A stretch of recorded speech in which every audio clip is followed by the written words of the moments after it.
Welcome back, ladies and gentlemen, to another episode of your favorite podcast, The Fantasy Birds. We are back with fantasy football, a long break for fantasy football. We did some fantasy basketball, took a little break from that, but we are back fantasy football the rest of the summer, getting you ready for those mock drafts come in the season starting in September. This episode, we're going to be talking about some draft day winners and losers, guys whose stock we think is rising and falling based on the draft that we just had this past week. So just keeping you updated on these guys' status coming into the mock draft season.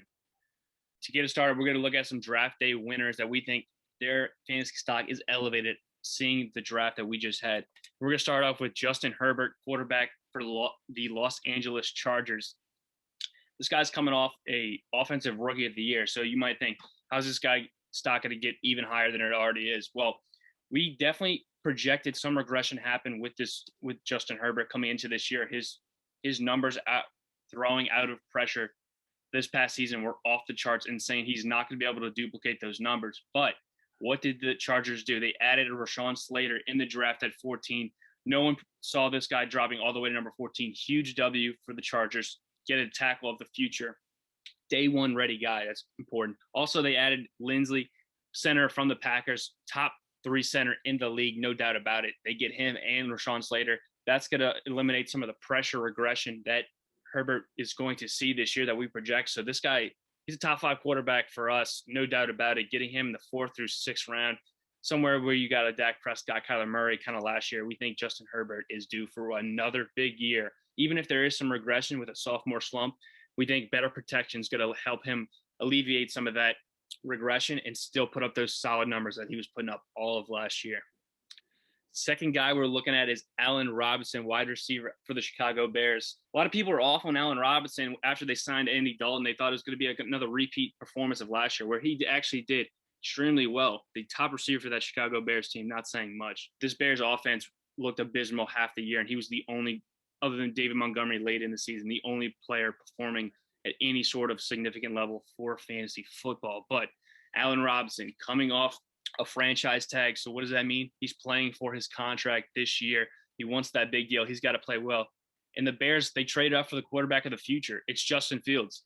This team is going to be reliant on Justin Fields' play this year if he's going to be able to carry them back to the playoffs and save the head coach and the general manager's job on the line, because they've traded. This is their second quarterback they've gotten. Trubisky bust. Justin Fields has to work out. And we think Allen Robinson, being in a contract year, getting that quarterback elevated play with Justin Fields, able to get out of the pocket, extend plays, hitting Allen Robinson, we think he's a home run pick. And I'm trying to get him in every draft I can. Next guy we're looking at is DJ Chark of the Jacksonville Jaguars.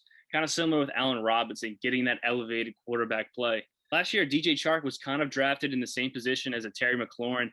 2 young wide receivers expected to have blow-up performances. Terry McLaurin, he delivered. He had an awesome year with some shaky quarterback play. DJ Chark, not so much. The best quarterback prospect we've seen since Andrew Luck, John Elway kind of guys. Trevor Lawrence is going to be a good player in this league. DJ Chark and even Laviska Shenault are going to see elevated production this year in fantasy football. DJ Chark, guy I'm not concerned about, even after a down year last year. Last year, he had decent numbers. This year, he's going to perform even better. I like DJ Chark if he stays healthy. Who you got here? Hunter. Well, the first one is Najee Harris, but first I have to ask you a quick question. Do you remember the good old days when way back in the day, seems like forever ago, when the Steelers had a franchise guy in Le'Veon Bell that was by far the best player in fantasy? You mean the number 1 overall pick 3 straight years? Absolutely. Do you remember when James Conner, who is not even that good of a football player, was a top 10 fantasy player by pretty much everyone's consensus a couple years ago? Do you remember that? Absolutely. That's what I'm getting vibes of here. Listen, the Steelers are a high volume offense. They have been for a long time. And even with Big Ben being, let's just say on the downturn, I'm gonna be polite with that one. I still think they're gonna be a high volume offense they're still gonna look to pass the ball a lot. Najee Harris is a guy that has really soft hands, good route runner.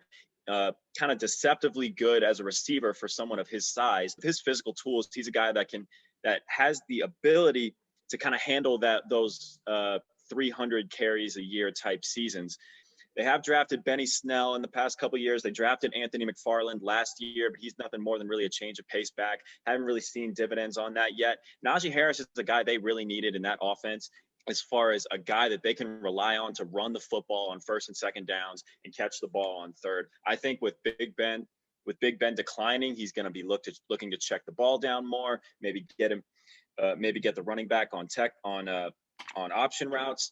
Either way, Najee Harris is going to get a lot of volume. Do not be surprised whatsoever if Najee Harris is in the top 10 in preseason rankings, kind of like Clyde Edwards-Helaire was last year for the Chiefs. This guy is going to be an instant contributor from day one. I would put my mortgage on it if I'm being completely honest. For the next guy, it's a slightly different situation, but I'm going to go with Myles Gaskin.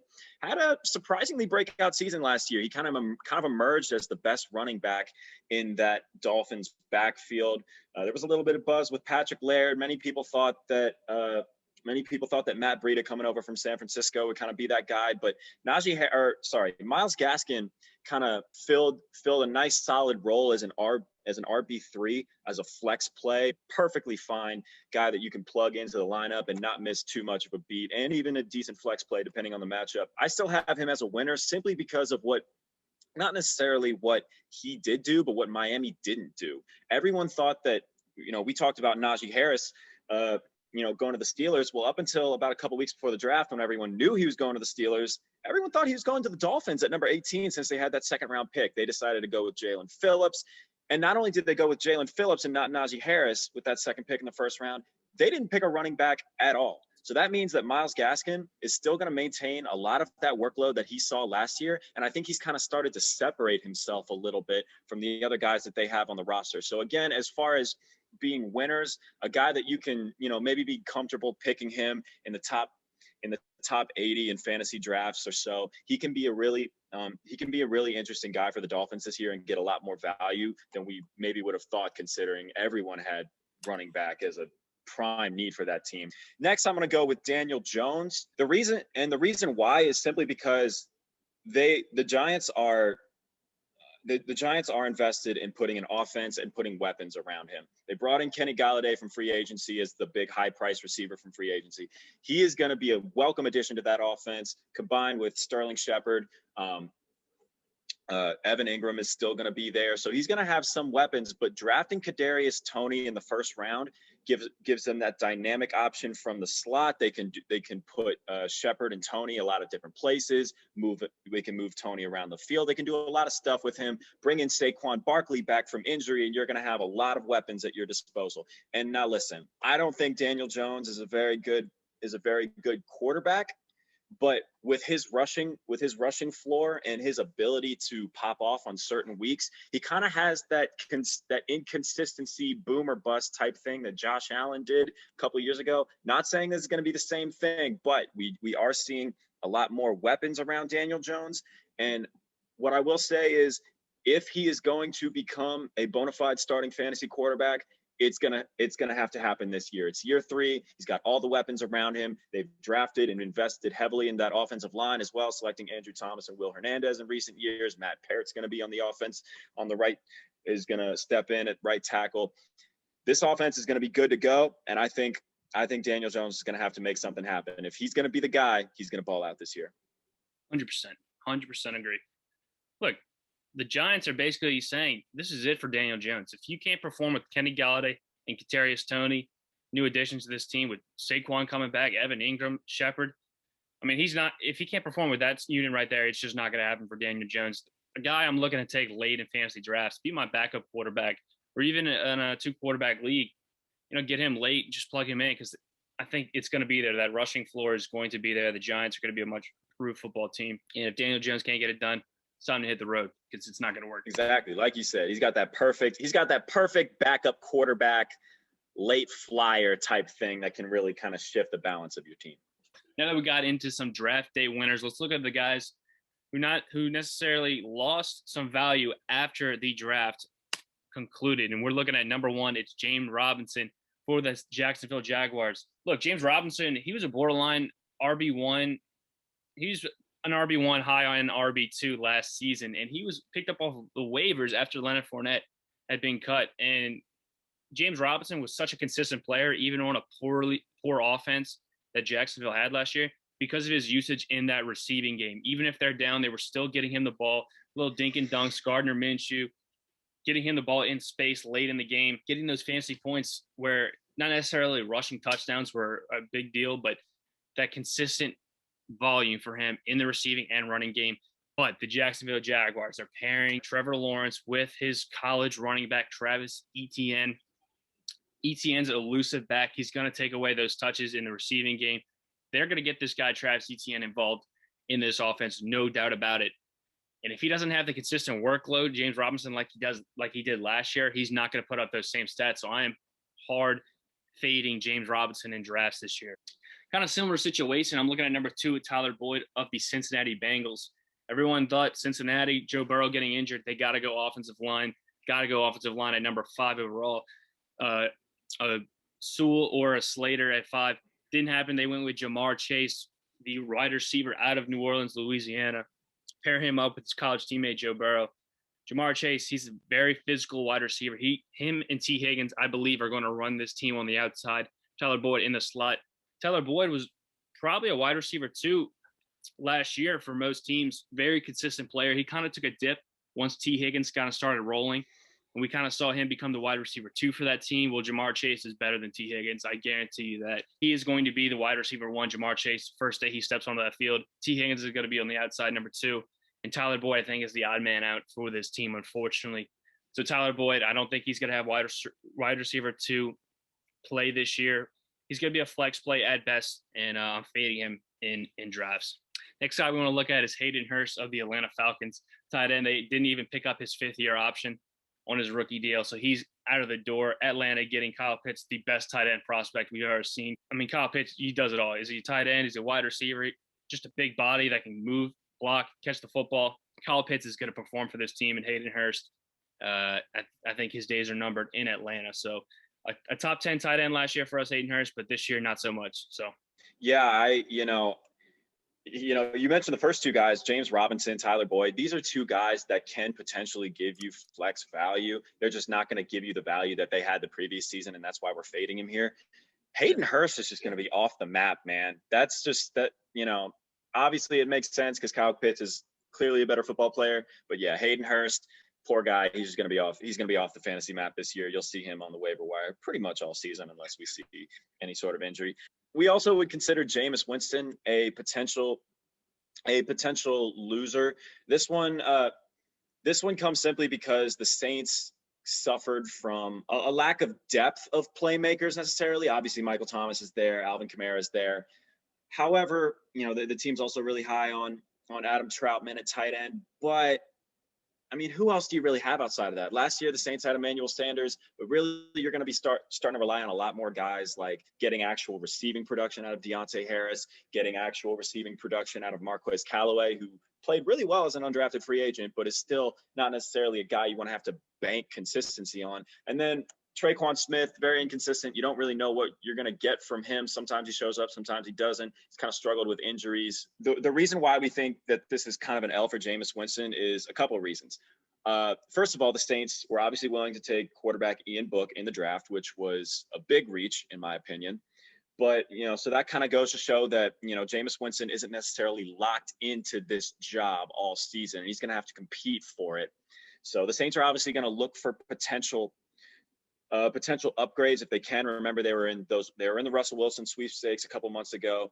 They, kicked the tires on Aaron Rodgers, but I mean, obviously, that would never be able to work. So that was never really a thing. But, the Saints also tried to sell the farm to trade up to draft Mac Jones during the draft. Fortunately, that didn't happen. But again, like this is a team that, is comfortable starting Jameis Winston, but isn't gung-ho on Jameis Winston being the guy, not only for the future, but being the guy the entire season if he kind of struggles the first few games.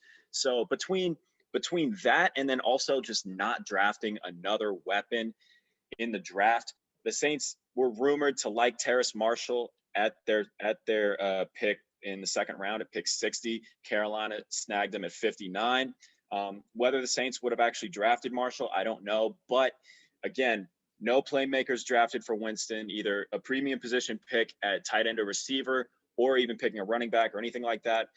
So not much help for Winston when we maybe thought there would be. Robbie Anderson is another guy, speaking of Terrace Marshall, that could be faded here. It remains to be seen whether Robbie Anderson or DJ Moore is going to be hurt more by Terrace Marshall. And we're going to see how that kind of plays out. But they lost Curtis Samuel in the offseason. Samuel, they moved around the formation, put him in the slot. They even put him in the backfield, giving him traditional handoffs sometimes. While we might not see that with any of the receivers that they have now, what I will say is that Robbie Anderson had the volume last year of a guy that was one of the biggest steals in the draft. You could get him you could get him outside of the top 100, and even in one of the last 2 or 3 rounds of the draft, if you were that lucky, if you fell that far.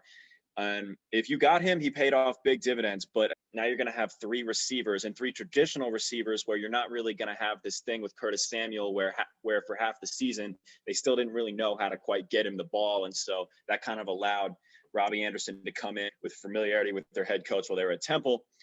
They're going to I think these 3 guys are all going to be pretty solid players with flex potential for sure, but I don't think Robbie Anderson is going to be that high-end wide receiver 2 that he was for the majority of last season.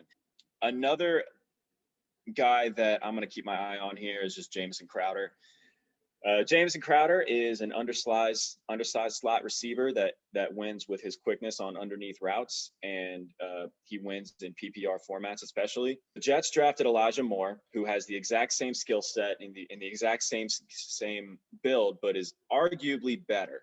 And again, new quarterback coming into New York, and while Sam Darnold wasn't very good, Sam Darnold also had a good rapport with Jamison Crowder. That's now out the window. You're bringing in a rookie quarterback and a new receiver with that rookie quarterback who's potentially an upgrade. I think eventually Elijah Moore, whether he assumes that role week 1 or not, I think he eventually will throughout the season. And that's why I wouldn't spend a premium pick, a top 100 pick on Jamison Crowder, where before the draft, I would have been more likely to do so.